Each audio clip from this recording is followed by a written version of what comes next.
Welcome to the Archangel's Feast podcast. For this conversation, I sat down once again with the man, the myth, and the teddy bear, my friend John. And for this podcast, we ended up talking about first principles thinking when it comes to really relationships, religion, and dialogue with other people. And we didn't really have a plan going into this podcast. I threw out a couple of ideas that were kind of mulling in the back of my head out there. And we weren't really sure where we were going with it at first, but we ended up converging on this discussion of first principles. Now, we don't actually use the phrase first principles in the podcast. What I mean by that, I really get that from a physics background. So for example, if you're looking at a pipe, you have a couple equations which describe your pipe.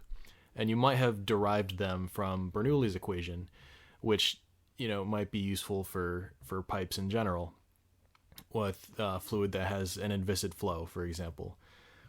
But Bernoulli's equation itself was derived from a more general equation, the Navier-Stokes equations, which describe fluid flow more generally. But even those equations were derived from the definition of a fluid plus some Newton's laws of motion.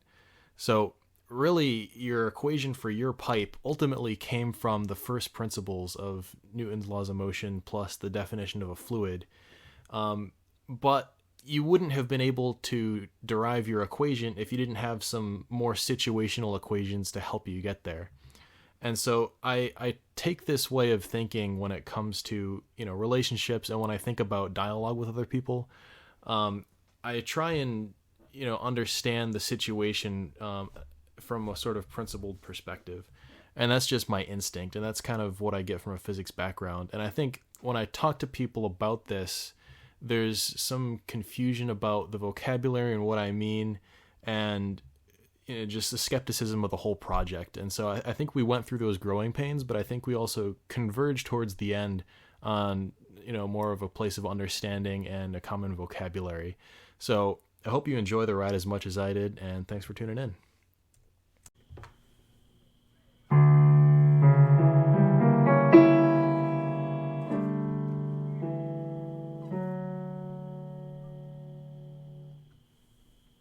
Butt.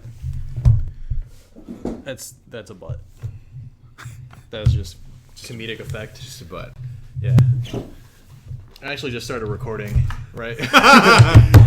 So that's the perfect intro to the perfect unscripted, uncensored podcast. This is actually a PG-13. Archangels Untapped. I'm trying to think of a pun now with angels, and I can't. Mm. Like, how do I... Archangels Untapped... Earn your wings. Untapped isn't the right word. What was I looking for? What was I going for? There's like on tap, but that's not Fallen right. Angels. Fallen Angels. Love it.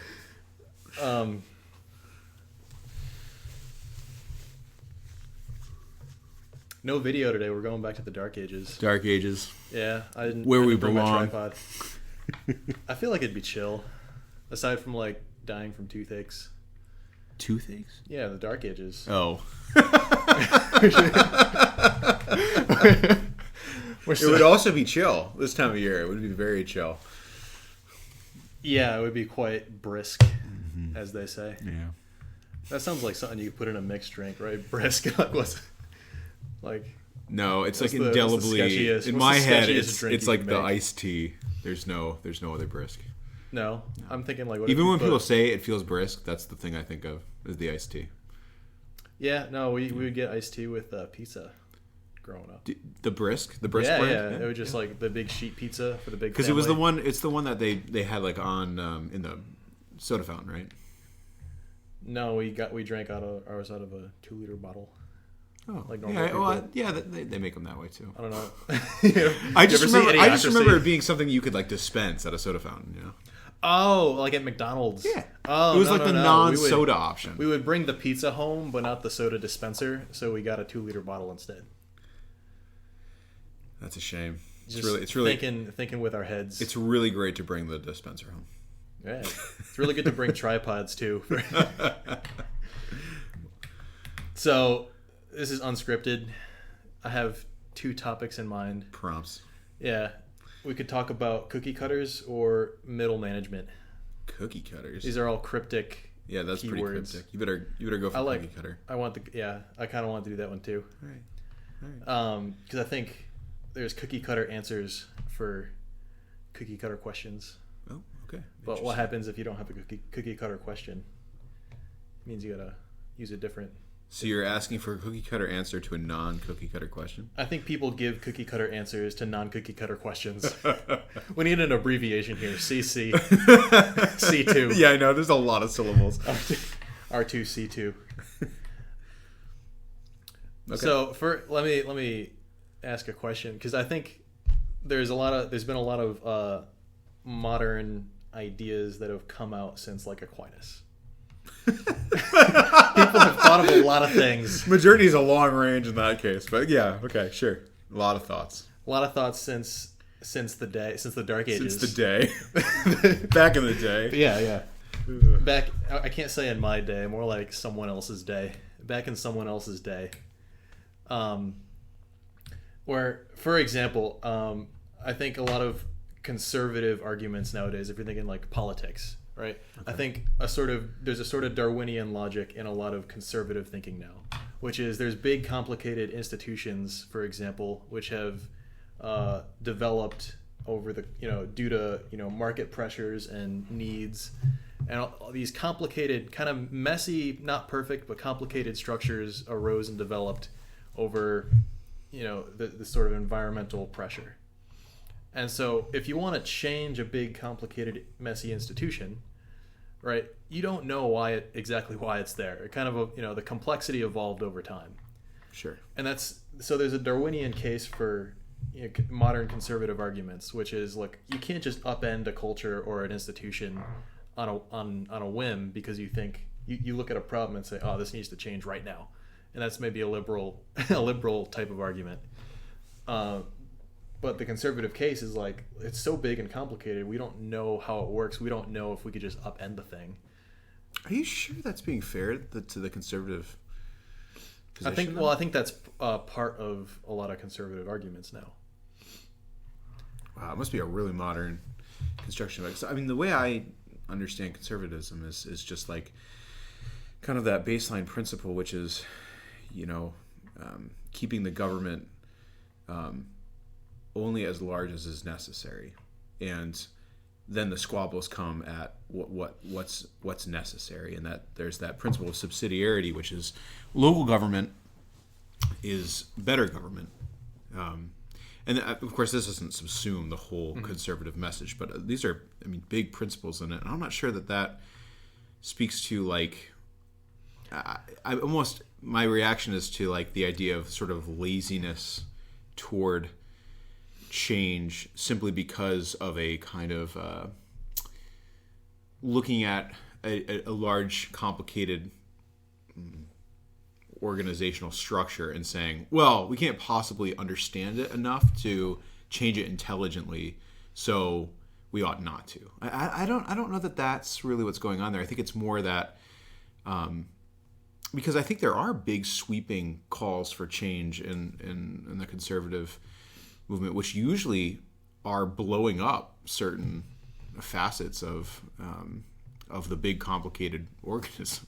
Like you'll always see some conservative running on tax reform. Mm-hmm. You'll always see some conservative running on healthcare, and they're not championing like keeping healthcare kind of sort of together in this new Obamacare era. It's always about returning to privatized. So anyway, that's my initial reaction. No, this is what happens when we're unscripted. Maybe a better way I could say it is that we're better left to have the free market. So we're talking about the free market. It's better to have the market refine our institutions, okay, rather than us imposing a top-down solution. Yeah. So with free markets, I think. I still don't necessarily. You'd have to bring me around to seeing it in a Darwinian way, but I think when it comes to looking at free markets, I think I don't get the sense that it's again like a hesitation out of a Darwinian sense, but more out of a respect for the fact that capitalism has its own sort of self-correcting measures, and that when a market is free, and it's not speaking as someone who's an expert in this, so it does tend to seek equilibrium. So if a strain is put on a free market, it reacts.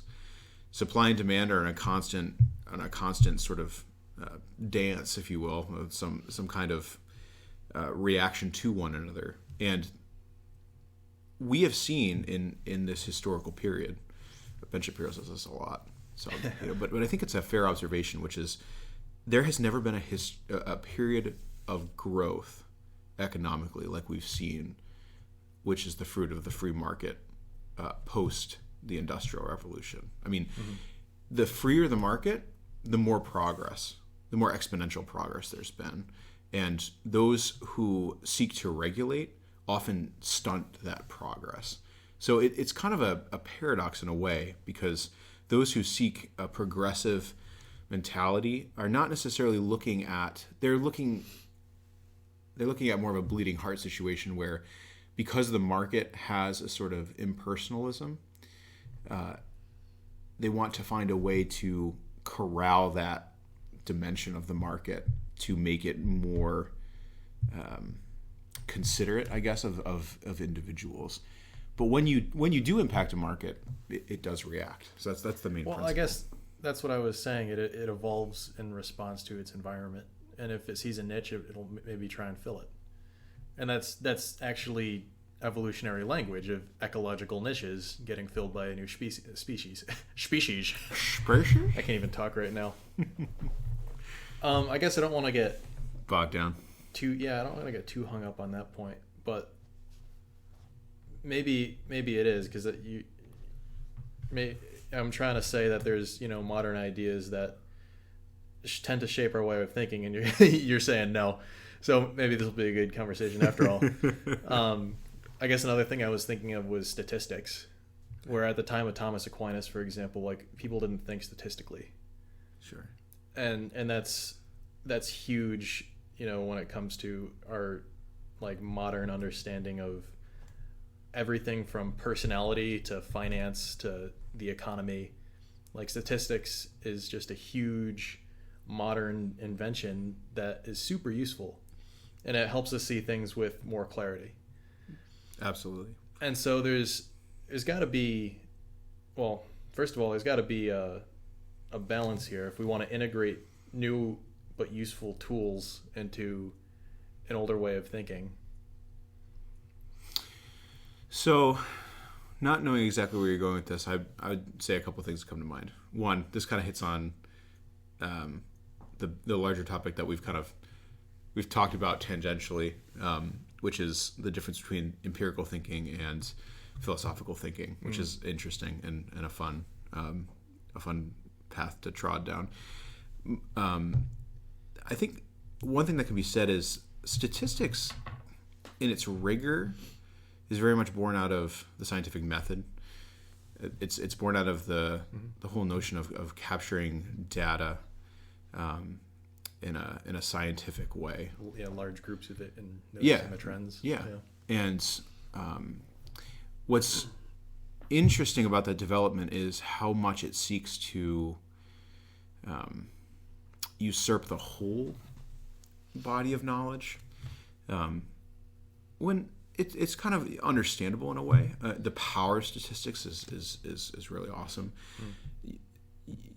Whenever you start foraying into the softer realms of science, where you're dealing with people's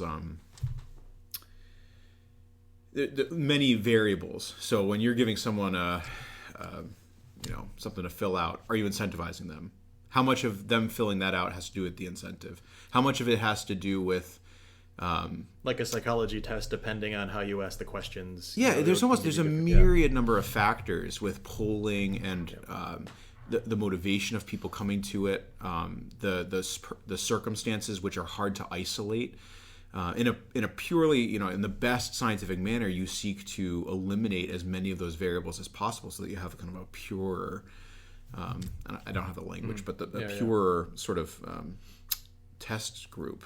where they all resemble each other in their circumstances, so that you can compare data better. So I think one thing that we see now in its kind of complete application in all places, from like, I'm marketing to you, and every time I market to you, every time you buy a product, I send you a survey to fill out. Sometimes I attach an Amazon card to it, sometimes I don't. Sometimes I do it over email, sometimes I call you. Like, there's so many ways in which we're always collecting data now, and that's just on the interpersonal level. There's data being collected from every computer, from every device in the entire world, and it's all connected now. So we have nowadays an information highway by which statistics become very impressive. And I could not do half my job, maybe most of my job, as a communications director, if I didn't have these tools of being able to see that the fruits of that statistical data. Yeah. But, and this is the big but, statistical data is all about quantity. And there are things in the realm of knowledge that are not limited to quantity. Motivation, you can make some measurement of it, but in the end, that reality, motivation, emotions, the emotions are kind of tricky. We can come back to them, but the concept of the soul, God, these are like navigating relationships. Relationship in general, I mean, these are things that transcend the realm of quantity into other things. We would call it the metaphysical realm, being above.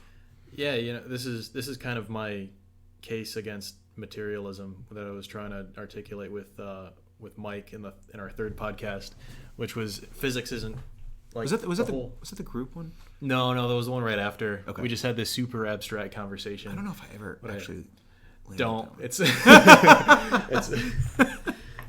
it was a bear. I mean, I think I enjoyed it and he enjoyed it, and it was kind of hard to listen to. Gotcha. And I think now that we've had our thoughts more sorted out, I think having it a second time around would be a lot more streamlined. Gotcha. But my thing is that physics, in a sense, isn't replicable.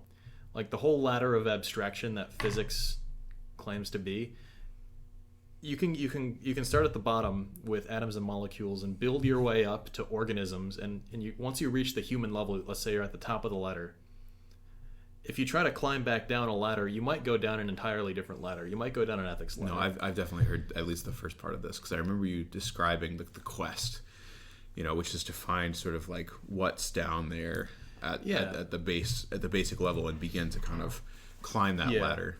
Actually, the middle management thing the prompt at the beginning, the middle management was the ideas in the middle. I see.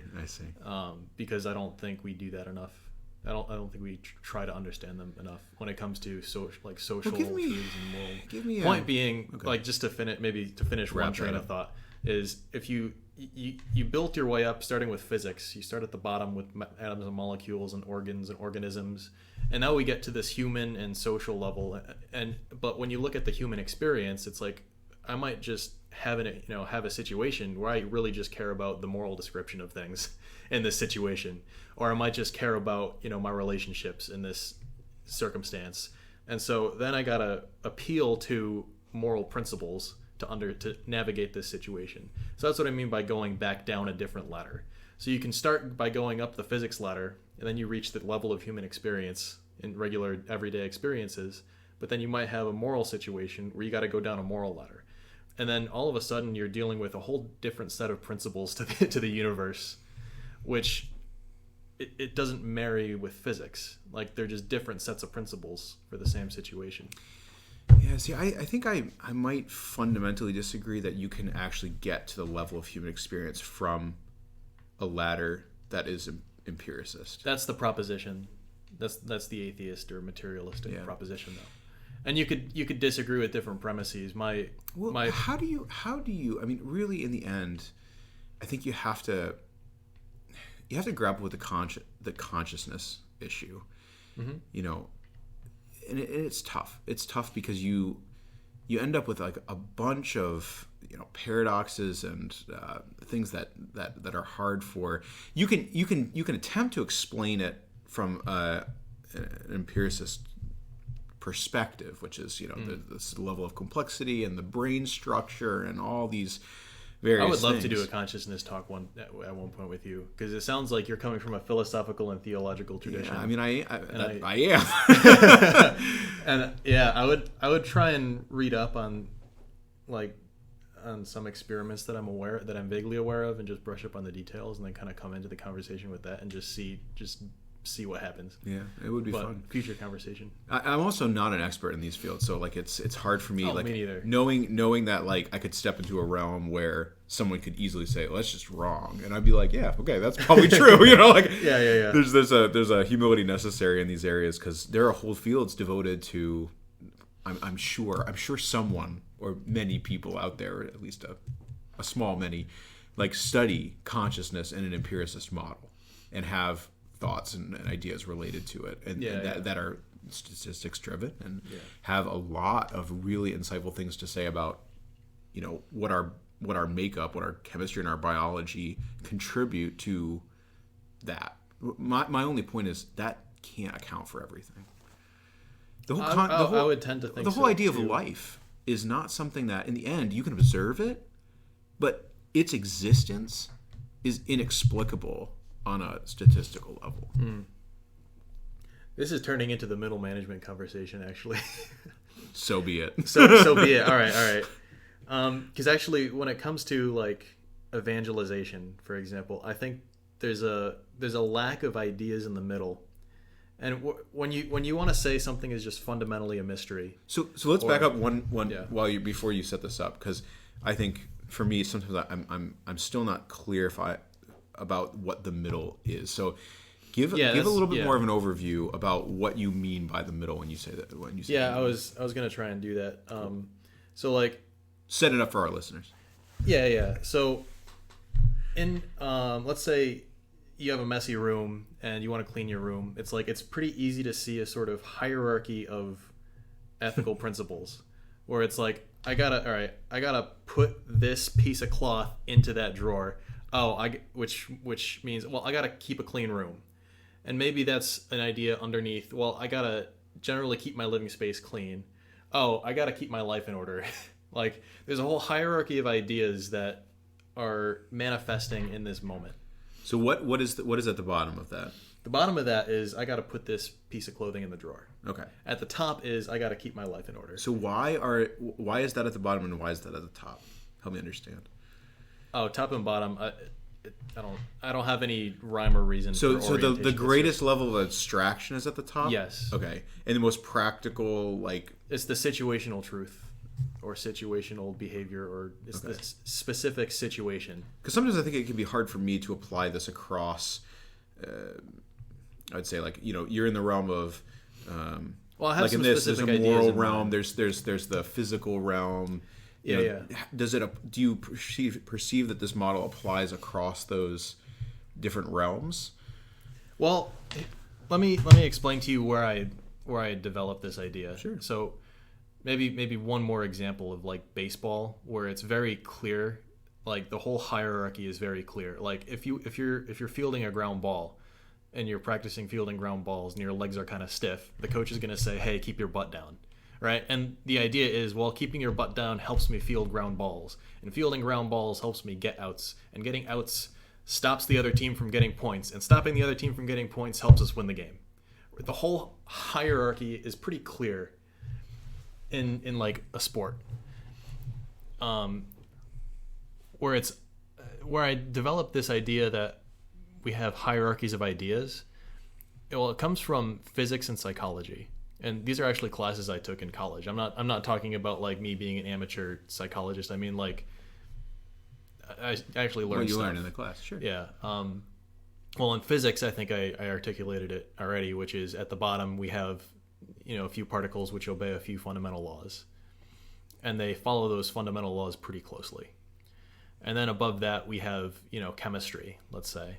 And chemistry, there's so many different chemicals that you can't capture it with a few equations, right? And so we're all of a sudden we're getting situational because we can't deal with all of them with a few equations, right? There's a couple equations for this chemical, maybe another equation for that chemical. There's not as many fundamental equations. There's more fundamental equations because the behavior is more complicated. Okay. And it's more situational. And then when we get to like above that, we get to like organs and organ systems and organisms. All of us, like there's no equation for human behavior. Like it's too complicated. Like you can't actually capture that with an equation. You can't capture it with 100 equations. You might not be able to in a meaningful way. So this is you might say no one violates the law of gravity, but that doesn't capture anything interesting about your behavior. Anyway, so at its root, this is like the computer system. It's ones and zeros, and then it becomes registry items, and then it becomes... Well, I'm talking about seeing things in terms of a hierarchy of abstraction. Yeah. And well, that's one place I learned how to see hierarchies. I mean, what I'm saying is it has direct application in the computer system. So like the more you learn about computers, you go from being in the user interface to knowing a little bit of, how to work around a folder system. Then you learn how to back down. You're kind of going down the ladder, if you will, in this example. You learn how to get in the CMD code window, and you're able to shoot commands. And then you realize underneath that you got the registry editor, and then you're basically like working with keys, and not far below that are those ones and zeros that inform everything, and the sequencing of ones and zeros. Yeah, and there's a hierarchy of abstraction. Right. So you're going from a these ladder most basic elements to something that's getting crazy elaborate to the point where now we have screens and internet everywhere. Yeah, and smart devices. Yeah, and so I think that's where I started thinking from first principles, that's kind of what this is. So first principles would be the thing at the bottom.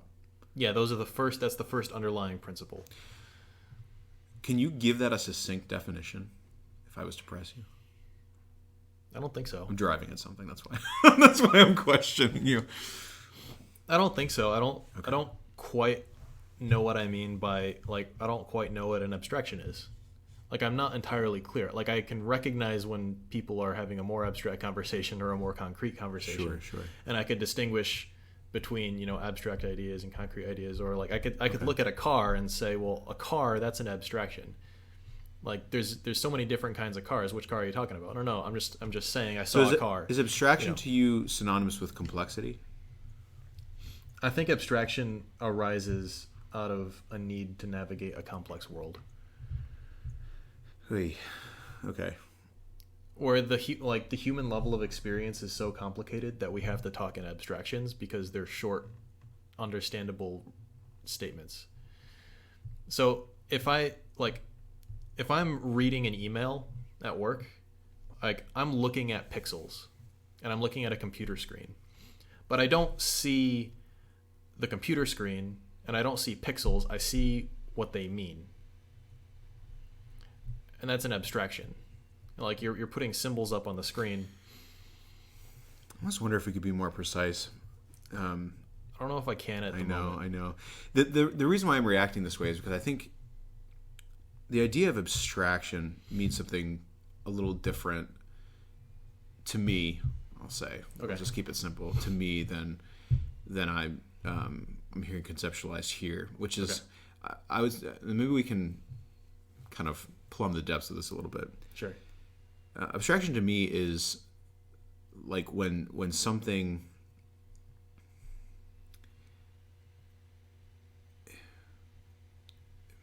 essentially it means something mental and not something not something real. So in the tradition of like what the intellect is capable of in the philosophical tradition, you look at something and you're able to assume it into yourself. So you're able to like see, okay, that's an easel. I see that's an easel. The idea of easel is an abstraction, but the real easel is there. That's a real easel. So why I'm getting hung up on this and why I'm struggling to understand its application across the board in the way that you're using it is because in the philosophical tradition, an abstraction is something that's like not in real life. So when you say a car is an abstraction, well, the way we could look at it from your perspective. Let me know if I'm doing you justice. You're saying no, this is good. You're seeing it's an abstraction from its like most basic elements, like those climb the ladder of material. Well, you don't.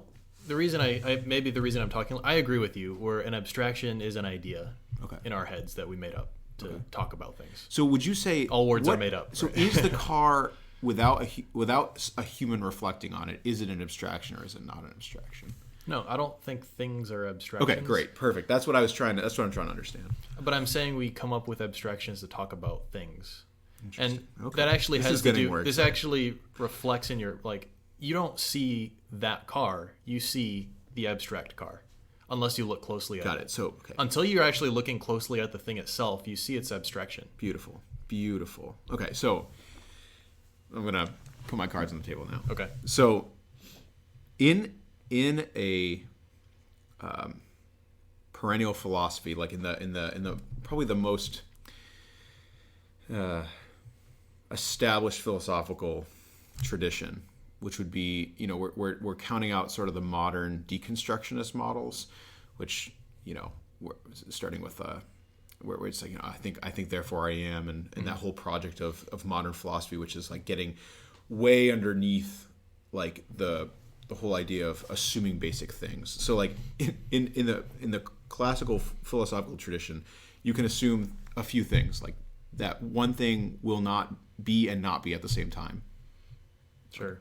That there's a few of those that go on, and I would want to turn to my brother and ask him, because he's like in this all day every day. But yeah. But the principle of non-contradiction is what they call that. There's a few others. What's really cool is the idea of teleology. Teleology is a big idea. Do you know what I mean when I say? Okay, great. Perfect. No. So I forget. Teleos is a Greek word meaning a purpose.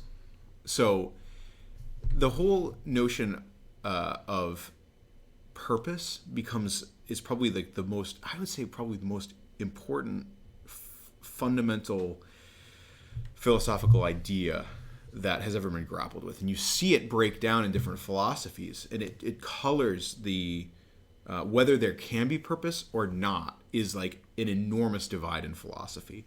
So you have... So the purpose of the butt on the microphone that you were grappling with,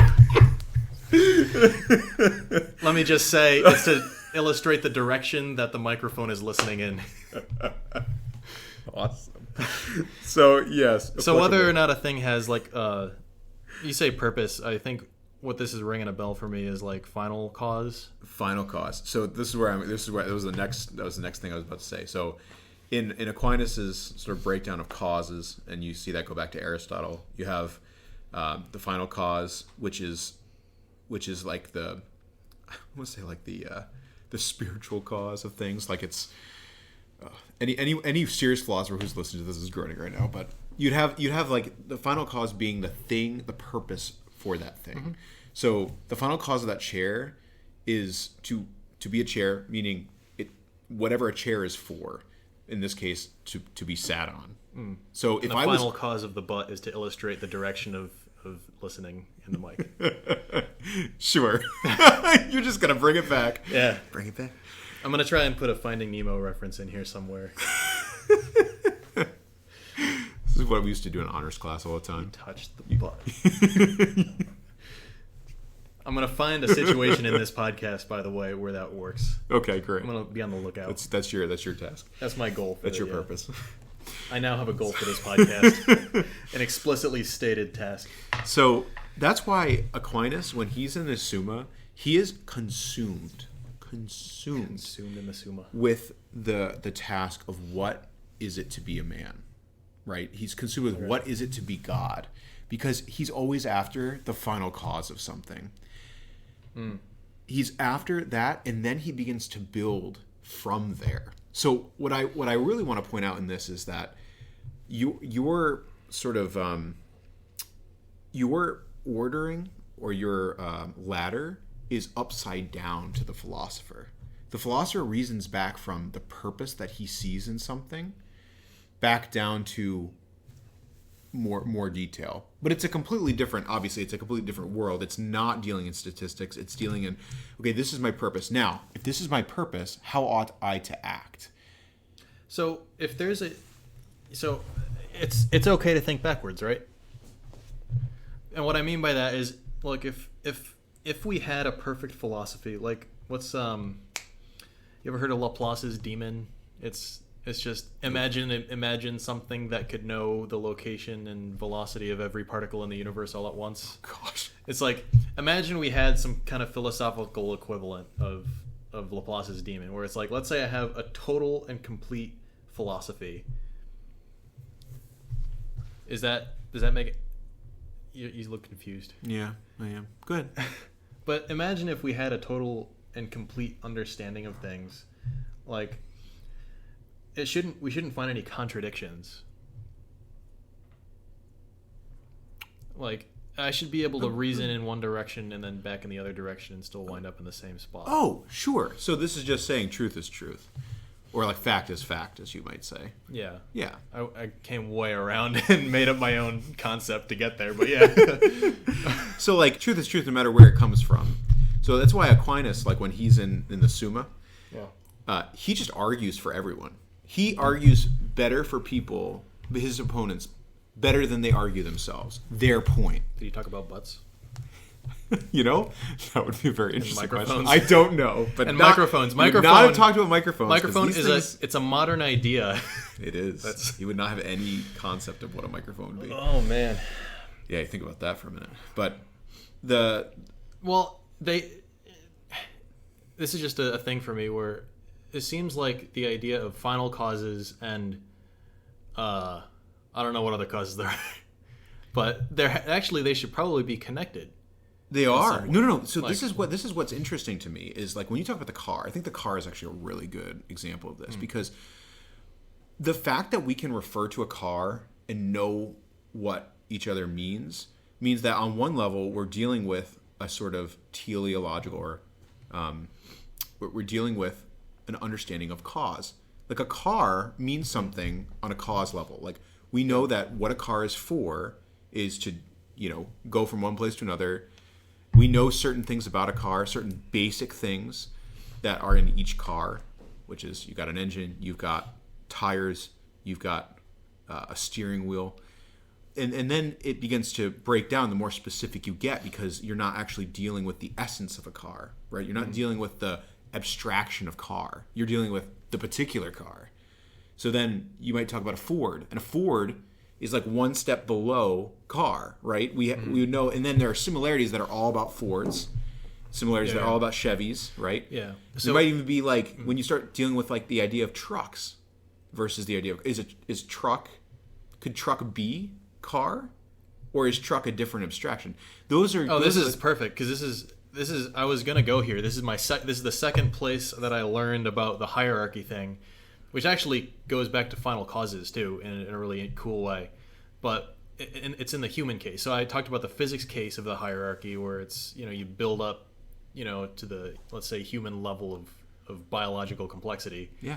But when it comes to humans developing abstractions, like I came from a teaching perspective. Like literally I took pedagogy classes where I would took like a teaching psychology class. And then I'd go to a classroom and teach. Like this is something I did in college. I got a teaching license. Nice. And so I do have a thing to say when it comes to how do people develop hierarchies of abstraction. And to me, that is a lot of what thinking is. And it's not clear to me what the upper limit of that is. Where formation of hierarchies of abstractions, first of all, I taught math classes, so this is very clear there, where it's like first we're going to learn addition, and then we're going to learn subtraction, and then now you could do multiplication and division, right? And then we could build all the way up to calculus. Correct. And so you could see in real time people forming like hierarchies of abstraction. And the same would be true of any sort of teaching, where you begin with core concepts, and then you build and combine those concepts. Like I loved algebra. Algebra was like my jam. Yeah. But you're starting to bring in letters into a realm where there had never been letters before. Exactly. And actually, this is where I was going with my cookie cutter conversation. So this is actually bringing together the two different conversations. Boom! Where Throw it down. I tend to read this pattern into, let's say, evangelization. Ooh, chills. And people don't like that. Every time I talk about this in an abstract way, people react negatively. But the moment I think here's why. Because I think what I tend to hear from the people around me, the Catholics around me, which is, look, evangelization is about bringing people into a relationship with God. Something very basic. And when I hear something very basic, very general, I think, oh, that's the bottom of the ladder. And then I might hear I don't hear a lot of situational wisdom, first of all, when it comes to evangelizing. I just don't. Like, I don't hear a lot of, like, here's how I navigate it, here's this situation, here's what I said, here's what they said, here's what I did, here's what happened. I don't hear that a lot in the whole evangelization discussion.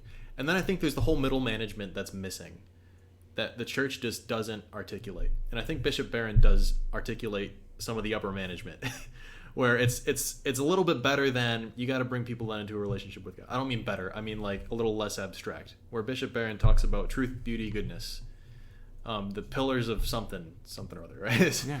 And that's like upper management, right? We're getting a little less abstract. All right, I could talk to someone about beauty, and then there's a whole lack of situational wisdom where, in Bishop Barron's book, when he's talking about presenting the beauty of the faith to someone, he talks about cathedrals and art, and it's like, yeah. So what do I got to do in a conversation?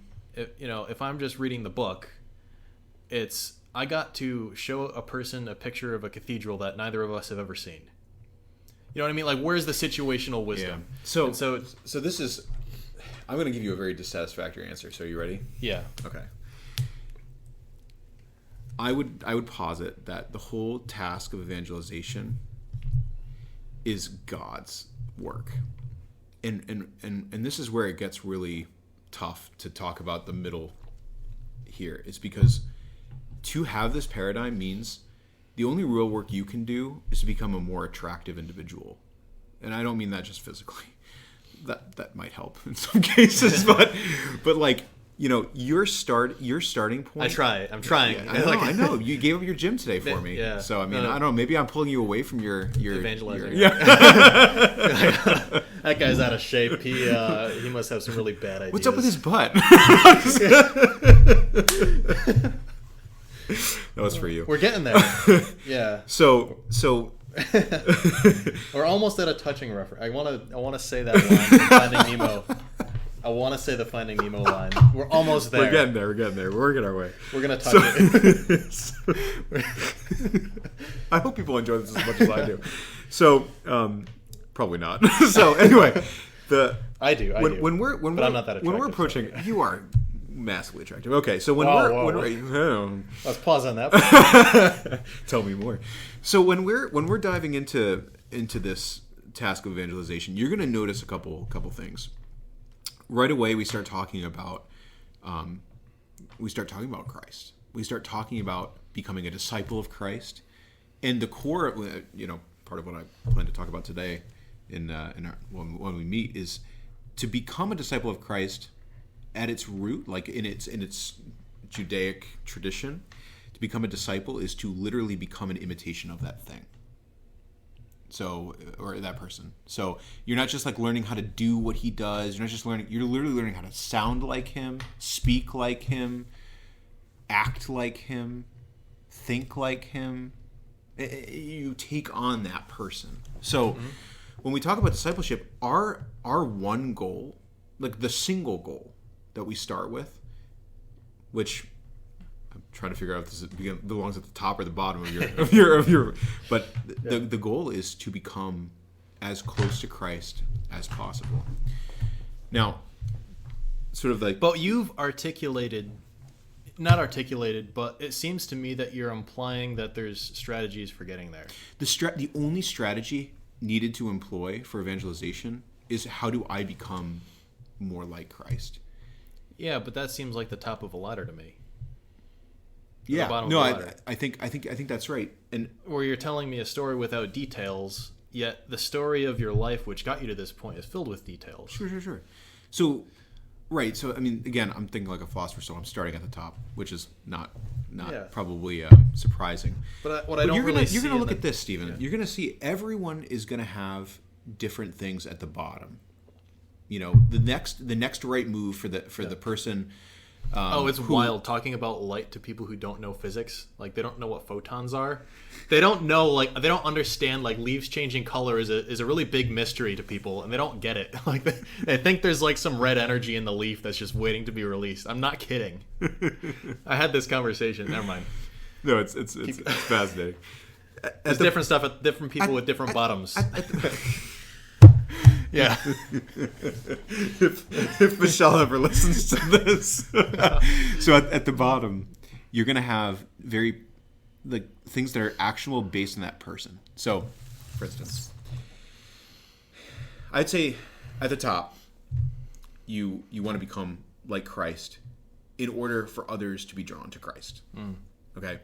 So that involves, step down, that involves you relating to others well. It involves you relating to God well.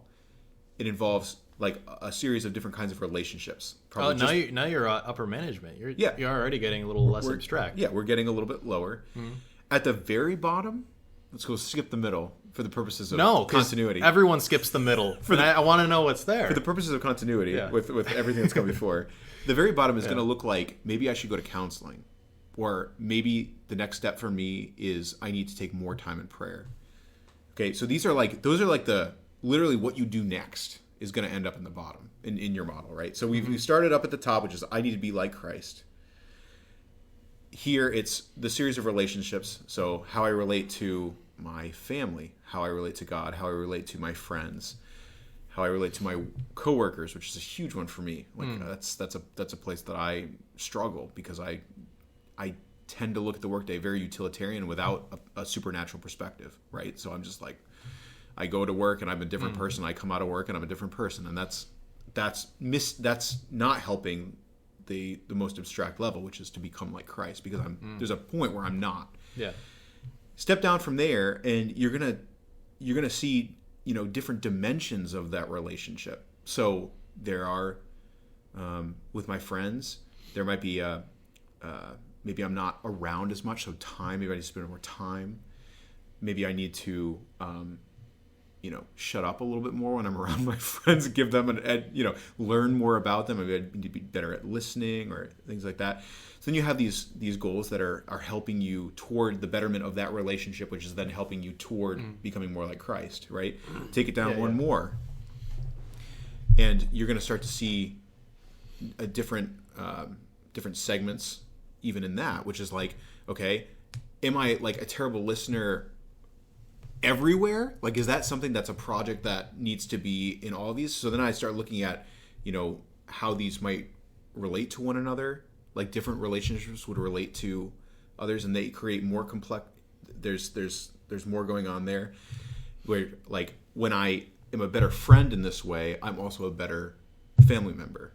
So I have to really focus now that I'm looking at like, I really have a systemic problem with listening well. Or maybe I gossip. And I gossip in every one of those situations except when I'm in church and I'm literally like, there's no one to talk to. So like, I think what happens is why it's so hard to get to your question, to get to this middle management, is because as you go down, your situation becomes more and more individual to your moral situation. So like, if I'm content with sleeping around and coming to mass on Sunday and pretending that everything's all great, which is kind of like something that you and Mike had talked about in the last one, like that sort of disintegration. Well, that's a place that I got to work on, and that's going to have really different bottom level stuff going on there than like someone who doesn't have that, and they're going to end up like someone who's just like gossips a lot but has never like seen a body part that is not theirs for their whole life, so they're going to be in very different places. Like this guy's got to shore up the guy that's sleeping around. He's got to touch the butt. No, he hasn't. That was the point. Oh. We're getting so close, Stephen, but we haven't gotten there yet. Yeah. This guy touched the button. Anyway, do you see what I'm saying about the middle? Because the middle becomes more individuated to the specific person. Right. And I think... Okay. So let me put my cards on the table now. It's my turn. Great. Where I think when it comes to this hierarchy of ideas and then trying to mesh that with people, because this works really well in the realm of ideas, right? This whole concept of hierarchies of abstractions. Sure. And it also works really well in skill development. And so for me, there were times in my life where I felt like I lacked certain skills when it comes to people. For example, I remember, being on a date one time. It was a first date with somebody, and I didn't know what to say. And it's I was just I think I remember you talking about obviously nervous. There wasn't a second date. Yeah. And so it's there's skills. I felt like there was skills that I was missing. Yeah, there were some human skills that didn't have. Sure. Yeah. Well, it's exactly that. And skills are hierarchical. Skills seem to fall into this category of once you've got this mastered, you have the whole world open. Well, skills serve higher level goals. Yes, that's what I was intuiting. Well, that's what I knew. Where it's if my goal is to have a relationship one day, I got to go out on dates, which means I got to land a second date at some point. Yeah. Which means how do I do that? And it's that's where the advice just runs out. And I think I see that with evangelization too, where the advice runs out when you really need it. So, or when I, as an individual, really needed it, I didn't have advice at hand. So I feel like, though, if framed... I would say the same thing about evangelization too, where I was talking to friends who didn't, who weren't. So this is where Catholic the tradition of having a spiritual director comes from, because... So this is what I would say, and this I'm being very this is John speaking. I'm not speaking on behalf of the church or tuning anything. in. Yeah. I just gotta be clear about that, because when I look at this, evangelization is the overflow of your interior life. It is. There is no and what I mean by overflow is when your interior life is Christ acting in you, that's how Christ can communicate himself to others through you. If we're trying to evangelize and we don't have Christ in us, dwelling in us, first of all, at a basic level, dwelling in us, but then if we don't have him dwelling very fully in us, it's like the message gets garbled on its way out, in communication to the person. So they have to filter it through, why did he just kind of cut me off there? When he was talking to me, he just kind of cut me off. Maybe... he was saying really good things, really true things, I thought, but the way he delivered, there are many levels by which we understand communication, and you take one communications class and you realize so much of it is more than the content of what we're saying. It's our presence to another person, it's our body language, it's context, context, absolutely. All these different variables, which is a whole other matrix, if you or a whole other topic, but inside of that is a perfection that, as we're steeped in prayer and as we come closer to Christ, I think many of these things on a human level, because of Christ's humanity, tend to kind of heal up in a way that on a spiritual level, we should expect it to. We become more aware of other people, we become more compassionate, we become more, because we're spending time with Christ and getting to know him in prayer. And that prayer informs us on a human level, but through a spiritual means. But there's also ways in which we have to grow on a human level just to free ourselves up more for that work. So if I'm riddled with anxiety, right, and I'm a super anxious person, am I going to be an effective evangelizer? Probably not. And that's... So here's my temptation is to look at all that and to say, well, that's the definition of developing a skill set. Yeah. And I don't think people like reducing it to that. Yeah, because I think what you run the risk of doing, at least if you couch it in that language, is you you literally, you can de-emphasize the wrong thing, which is like, this is God's action. Like, God is the only one capable of changing hearts. So like, you can perfect yourself on a human level, and if you're not close to God, which is not a quantifiable thing. I mean, it's just not something that you can run statistics on it all day, but you're only going to be running statistics on the effects, not on the actual relationship. You can try to understand different ways that God impacts the soul, but that actual relationship is not something that is quantifiable in the end. And that is the thing. That is the very thing which is being communicated to the person. I don't want to be difficult, but like a good Please. Relationship involves some behaviors and some ways of thinking and not others. And so to me, if you have, like, you're in a place where you can, legitimately stand here and say, like, you have some wisdom to say when it comes to having a relationship with God, or when it comes to talking to people who disagree with you, right? About maybe it's evangelizing, and people, me and you, we have something to say about that, rightfully so. Like, we're not slouches when it comes to that. But how do we get here? Like, you must have gotten here somehow. Like, how did I get to this point? But the moment you ask that question, how did I get to this point?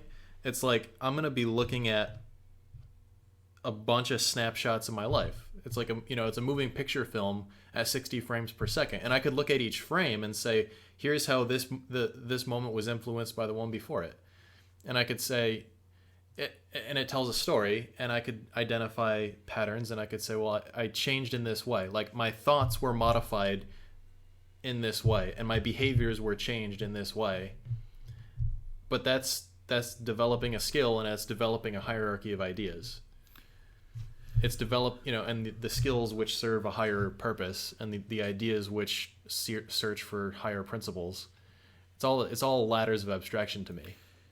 But I would say it becomes more simple over time rather than more complicated or more complex. And if the end goal is to be like Christ, and everyone is on an individuated path toward that, where, as we get closer, our work in doing that becomes also more overlapping. I mean, the guy who's starting out, who doesn't ever leave his house, yeah. I mean, just at a sort of like a hilarious level, who has never had a human interaction, is, you could say, like, probably one of the most removed situations from the act of evangelization. You could say that person has been praying for other people, the abstractions of other people. The idea of other people for a long time. So maybe he's prayed people into heaven. Who knows? But when he actually gets on the ground, and that guy attempts to interact with another human person for the first time, you just can't hold a conversation. Not gonna be evangelizing. I mean, the most that he could pray for is that God is going to work through him in a way that his deliberate efforts at evangelization aren't going to accomplish. And that's the thing. I think that's why that right there is why we always hesitate to talk about it as a skill set, because God, in the end, he's like a wild card. Like, he can work through things in ways that confound strategy. That, you look at, like, saints like Saint Joseph of Cupertino, who was like a fool, and yet he brought many people to Christ. I look at, like, people. Maybe you've had this experience where you look at people, they're like, that person should not have that much magnetism to their personality, or they really shouldn't. Like, people shouldn't be convinced by that argument. It's not a really great argument from an intellectual standpoint, and yet they have this sway over people. Mm-hmm. So, like, there are factors that defy your expectations on a kind of a rational level. And that's not to say that there's not a reason. You could try and dig all day down into, like, what those factors are. Like, well, is it the way? As you become more of an expert in something, you also become more comfortable with uncertainty.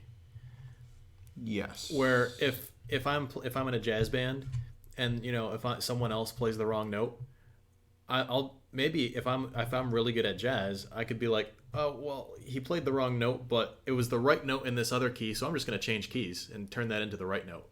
If your whole group knows how to do that with you, yeah. Well, I mean, if everyone else is just percussion, then they don't care. Fair. I keep harping on this language of skills and knowledge hierarchies, because that's what I know, but that's also a result, I think, of me having to learn a lot of things as an adult that a lot of people learned in middle school. Sure. I mean, I've had a little bit of that in the social realm. So. Oh yeah, that's what I'm thinking about when it comes to specifically talking to people I disagree with. When it comes to talking to people about religion and God, specifically that, and then specifically dating, like those two things for me. I've really learned all of that when I was in college or later. Yeah. And so learning that as an adult, you're forced to like realize like, hey, these whole knowledge structures that I have right now, they don't work for this. I gotta like rethink the way I think about things, and I gotta learn new behaviors, and I gotta change. But you're more aware of that. You're more explicitly aware of that. Yeah. And that's kind of being explicitly aware of all that makes me try and explicate things. Like it's like, how did I change? How did I think before? How do I think now? What is this person thinking that's different from me? How is this person behaving that's different from me? And I'm trying to take, maybe it's an empirical mindset towards people. Maybe that's what it is. Yeah, I mean, I think so. but maybe. But I also think that there's some merit in it, but I think it can become a tyrant over the conversation, because like it's not reducible to those things. There are things that can help, like the constant questioning as to like, how do we get to this point, what's the next step? Those are like the high level and the low level. Those are incredibly good questions, but that middle, what makes that middle difficult is that we rarely work in the middle. It's kind of like if you read. I disagree. Okay. And the reason I disagree would be, it's just unspoken, because I think when it comes to socializing, I just think we learn the rules as kids, and then we don't say them out loud. Can you give me an example of the middle? Give me an example of the middle in a social ladder. What would you consider a middle? So let's say I come home from work and this is a hypothetical, I parked my car halfway in between two parking spots because there was a snowbank in one of them, and there was only 2 real spots left. And so I figured, I'll just give some extra room because there's only 2 spots. It looks like there's 2.5 because there's a snowbank. Sure. But there's really 2. So I'm going to give some extra room. All right, so I walk inside. My roommate comes in later all upset, saying, you took up 2 spots. And my thing was, there was only 2 spots because there was a snowbank covering one. And she was like, I only saw 1. Sorry. I didn't see the snowbank. So she thought I was just being a jerk with parking, right? Yeah. And so there is a sort of situational wisdom, which is like, you're making assumptions about my intentions or my behavior. You're just noticing the inconvenience to yourself. And then you're telling a story about how the other person was so disregarding of your feelings and how this person was a jerk, and you tell that whole story in your head, and you just bring that into the conversation and be like, you were a jerk, and it just kind of, you just say that, right? So break that down. So how is that the middle? What's at the low end? What's at the high end? The low end was you just kind of came up to me and said I parked like a jerk. That was the event that happened. That was the basic situation. And I don't think we have a whole hierarchy mapped out. I think something like the middle ground would be, you made an assumption about who I am based on how I parked, and it was a negative thing. Like I got another comment, someone like basically judging how I handled a certain situation. This is more personal, but like, more relationship stuff. But someone saying, well, I lost respect for you based on how you handled this, based on how this situation was handled. And then I just proceeded to explain to them my perspective. And I got a lot of that respect back. It's like, why did you lose a lot of respect for me before you even heard my side of the story? So there's middle management here, which is, it has to do with, don't try not to bring too many negative assumptions about somebody into a conversation before you heard their side of the story. And maybe that's kind of general. That's not a guiding principle for everything about a relationship, right? But the idea, don't bring negative assumptions into a conversation before you've heard their side of the story, right? That might be a good rule of thumb for many situations, but not nearly all of them. So that would be a middle management piece of wisdom. I'm trying to understand why that's middle. Like, what is at the high end of that?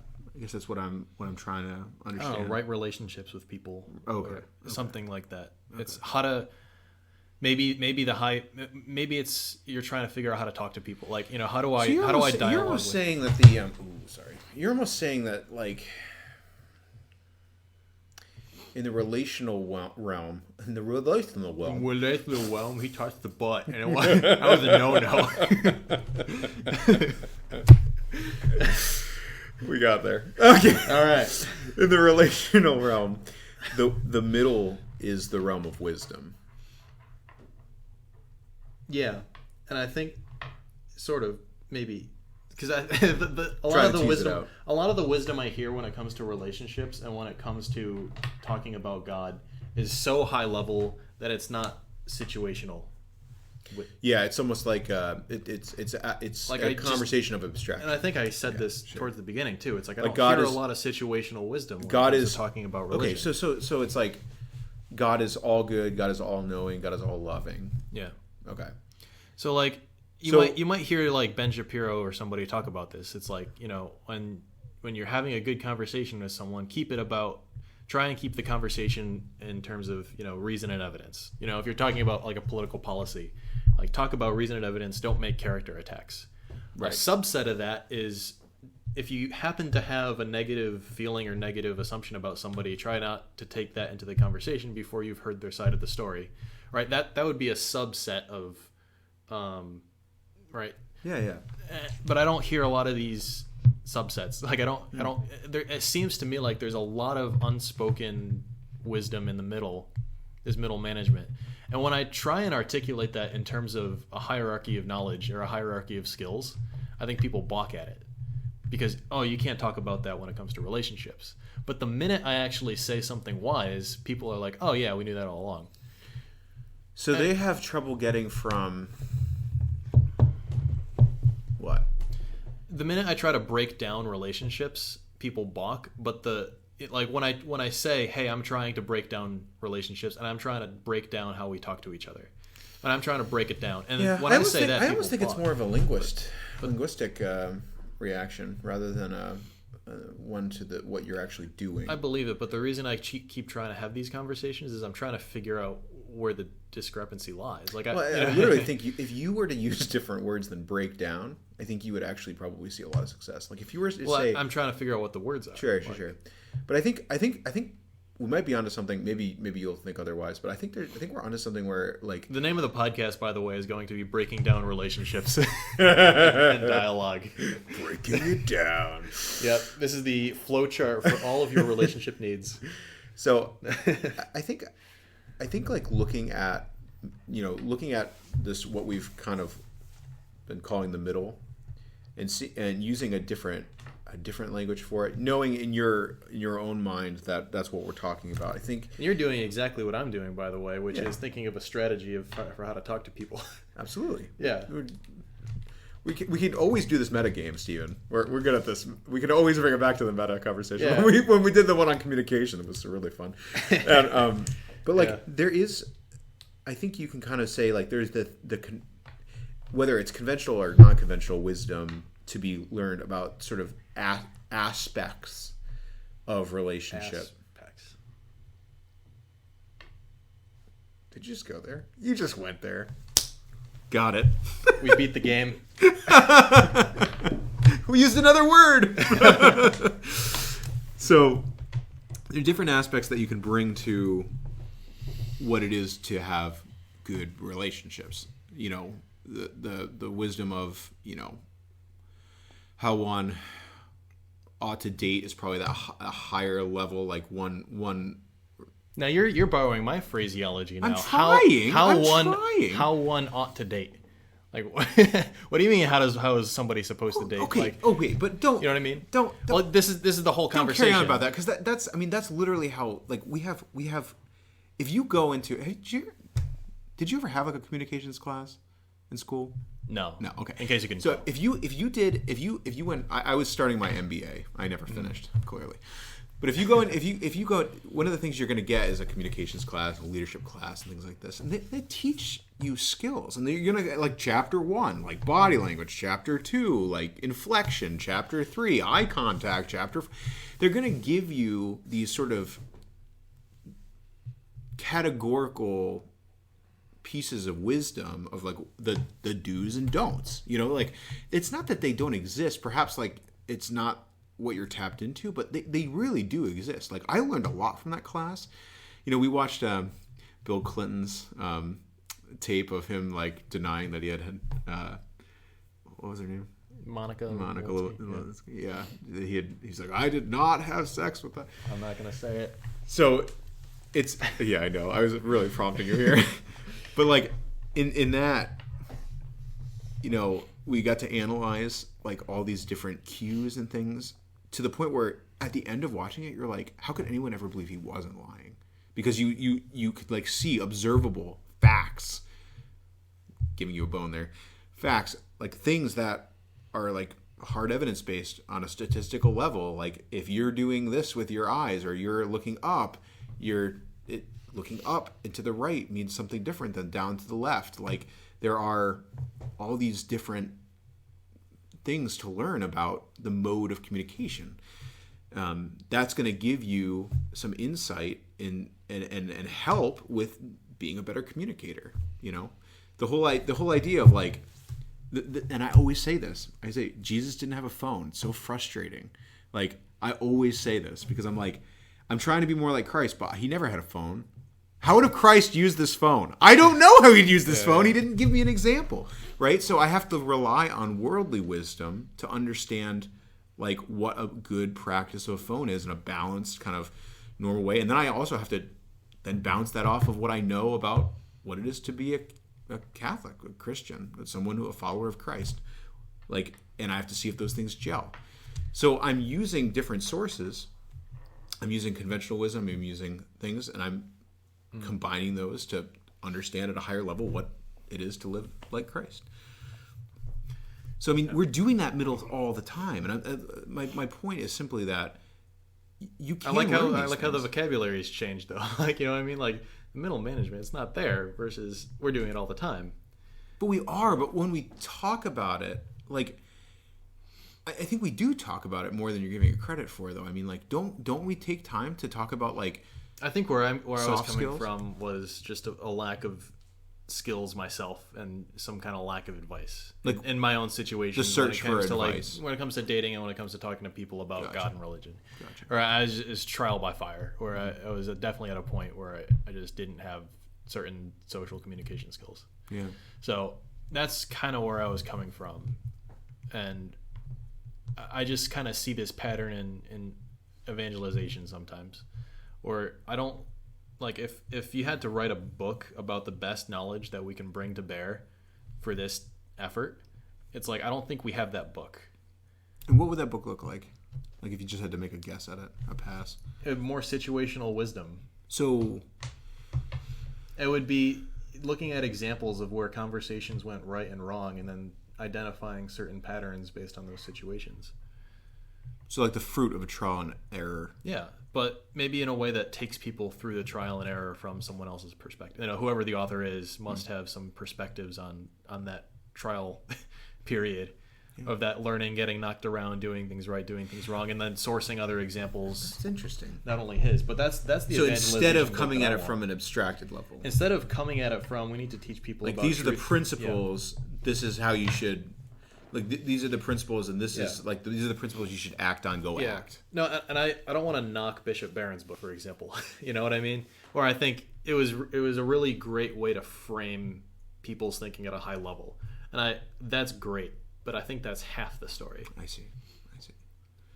You know, where I just want to. It's interesting because I think you're really hitting on something maybe more interesting than it was 10 minutes ago for me. Yeah. Which is that perhaps the thing that you're pointing out, kind of, for me, like boiling it down, is that in the effort toward evangelization, the skill, like the human skills that contribute to it, have been left like underanalyzed, underarticulated, undershared, underrepresented in a representation of what the task of how to go about the task of evangelization.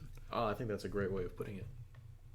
I would also say the same thing for Catholic communities, where I grew up in the biggest Polish parish in New England, and trying to start watching the adults trying to start a young adults group there is like watching people try to run on ice. It's just a lot of legs moving, not a lot of locomotion. Sure. Where on the other hand, I see something like Crossroads just taking off, and I'm like, there's a difference. I don't know what it is. Is it a charismatic leader? Is it like, what is it? And are we doing it right by accident, or are we onto something? We need to figure that out, don't we? Well, or maybe we need that book of the middle management of like, what's the wisdom to be gleaned from this parish failing to start a young adult group, and then this group of young adults just happening. Yeah. There's got to be some wisdom in there. Man, I can't talk anymore, Steven, because this is all what we're talking about tonight. So.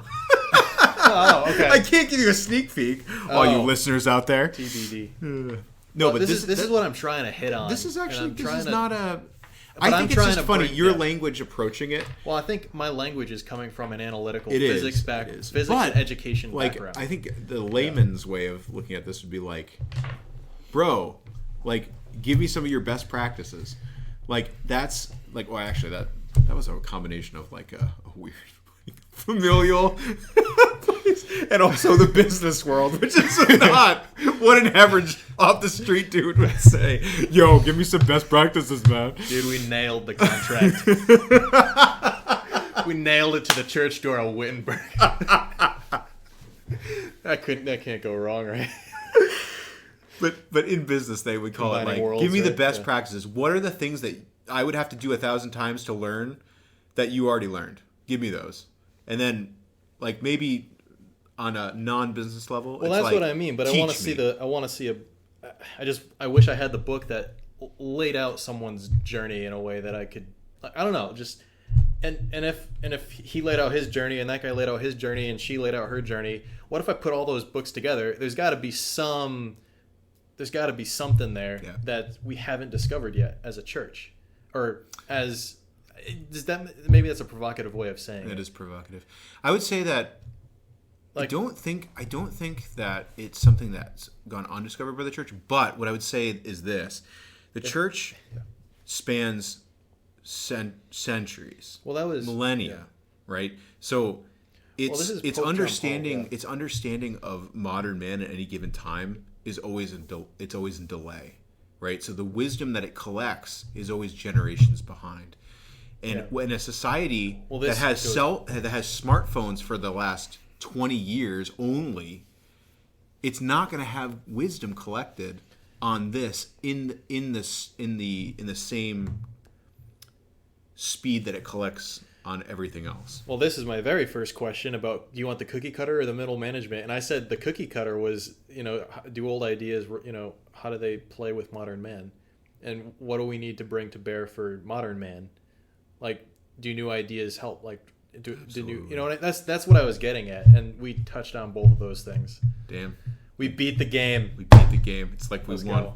And we're like 20 minutes past your deadline, by the way. Yeah, I think this is good. Get going, and it's way too fun to stop. Yeah, hopefully next time we'll be able to get to this point quicker, and then because I want to start having more practical conversations. Well, here's the thing, Stephen, is I think that there's time that we've all had to take in getting to understand the language background you're coming from, because I think it's generally a little wanky.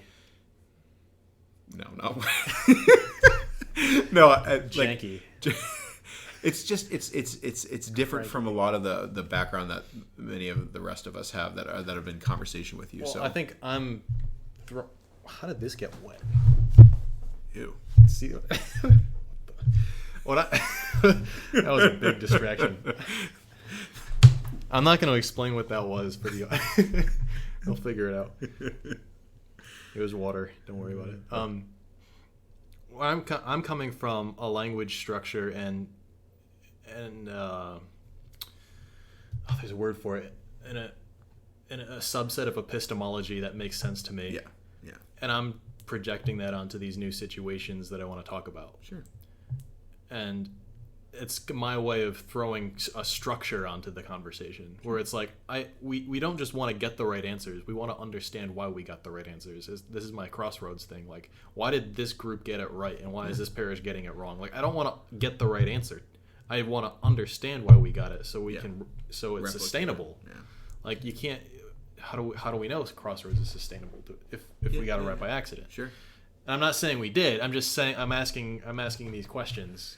And that's because well, I'll say this much, and I won't. This is not a critique of Crossroads. By the way. No. I'm just asking. I'm just asking. I'm not receiving it that way. No, but I would say this is that if you were to be in a conversation at the national servant team level, you would have conversations about what we've already learned works and doesn't work. That would involve, not meeting in church basements versus meeting in church basements. That would mean whether or not Holy Hour comes before or after a meeting, the different aspects of the meeting, and what happens when we've elongated this one or taken out this one or rearranged this order. And that probably happens for reasons which serve higher goals. And I would say that it's not always something that is communicated en masse, but there is a very intentional structure in the way Crossroads was conceived.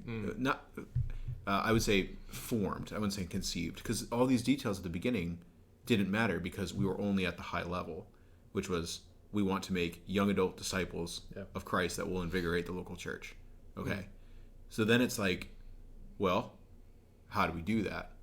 Let's start doing it. And then we're learning things and we're putting those things into effect when we find that one thing works and one thing doesn't work. And generally speaking, going forward, when a new chapter forms, they're getting a whole, here's what you do and here's what you don't do, right up front. And then the next chapter that forms is getting more of those. So it does happen that way. And I think that's why I want to kind of insist that the middle does happen. I think it's just not something that's always the first thing we run to talk about.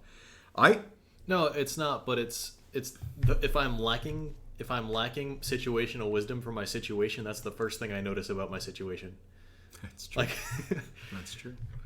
So maybe just dispersing it or being, forthcoming about those things and sharing them with one another, just as Christians, like when we find something that works on an evangelical level, being or in our personal formation level, even that much, because like I said, Christ is the one that does the work of evangelization. So what I have to say, those 3 years of counseling that I was in, that did me a lot of good, and it freed me up to be able to approach someone without constantly thinking about this or that aspect of myself, because I was freed of that. That's one of those. Even if it's not always directly bearing on or directly linked, in the language, to the end goal. It's definitely something that impacts. We might be feeling different feelings too, because when I was when I'm on a date and I didn't know what to do, what I was overwhelmed by, it wasn't so much self-consciousness. It was more of, I could do anything right now. I could throw this cup out the window. I could high five the waiter. Every action I can do, I want to filter all out. I want to filter down the list of actions. Have good ones. So I do actions which are going to land a second date, right? Yeah. And I want to pick and choose from those, and then I could express my personality within those. But I need to know what they are. I don't know the rules of the game. That's a really good way of saying it, by the way. It's the rules of the game. I think that's a really good analogy. Oh, that's worse. Really? Yeah, the rules. I don't know. I don't know. Reactions I've gotten from. I had this conversation conversations like this with my brother, who's very intuitive about this, and so he's very forget the rules, be yourself. He's very much that, and we had similar. But that's like one of the rules of the game. That's literally one of the rules of the game. Is like you have to at some level not be stuck in an analytical mode when you're on a date. But it's so fun. Steven's like, I will meet people that like that. Those are the people I'll go on dates with. Yeah. I'm just waiting for Sheldon to walk in the room now. He's gonna go to math lectures now. Scope out the room. Oh gosh. Should I go for computer science now? They're trying to get more women in that first, right? There you go. I don't know. There you go. Oh, great chat. Well, that's a podcast. I feel like that was pretty good. Well, I gotta think of a name now. We meandered all over. I don't even know what you call it. I said I was gonna name it a certain thing halfway through, right? You said something about I'm gonna name it. Was it? Oh, breaking down relationships and dialogue or something. No, I want like the cookie cutter and the I'll just say cookie cutters and middle management. That'll be the. They'll figure it out as they go. Middle management and wisdom. All right. They'll have a subtitle that goes on for really like a long 3 rambling. years. It's just the transcript. It's even longer than that. No, it's longer than the podcast. It's Mitch Hedberg. I'm just gonna get a tattoo of myself, except an inch higher. Oh, you're welcome, everyone. Adios, amigos.